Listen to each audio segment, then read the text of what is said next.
Right, let's have a look here. Okay, I want to prove this by induction. Usual story first. Prove the first case n is 1, stops at x, and that would be x times x minus 1 over x minus 1. Well, that's done. 2. Assume case n equals k is true, i.e.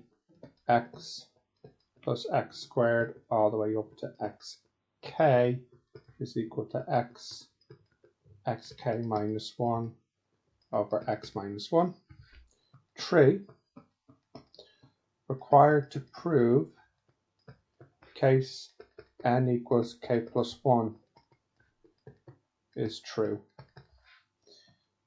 i.e. x plus x squared all up to x power k plus 1. It's going to equal xk plus 1 minus 1 over x minus 1. So usually what we do is we start from 3 sub in 2. This is the best way to do the proof by induction for the summation. So this sum here we're going to replace with this. So we get x times xk minus 1 over x minus 1 plus xk plus 1 like that equals x times xk plus 1 minus 1 all over x minus 1. Now, there seems to be an x in everything, so we'll divide by x. So we'll end up with xk minus 1 over x minus 1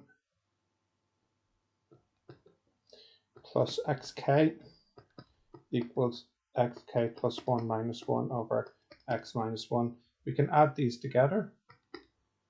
So that would be xk minus 1 plus xk x minus 1 all over x minus 1 equals xk plus 1 minus 1 over x minus 1.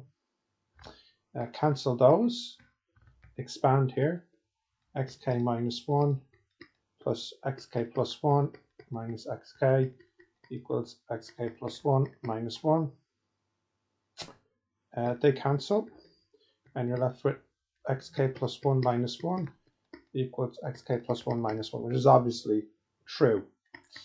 So again, in this technique, what you do is you start off, it's the standard proof in maths where you try to prove something is true by simplifying it to a statement that's obviously true. So we started off from 3 and simplified it with the help of the assumption in 2 to a statement which is obviously true. So 1 plus 2 plus 3 together, that means it's true for n equals 1, the first case that we proved, and then its neighbor is true, and its neighbor is true, and so on. And there we go.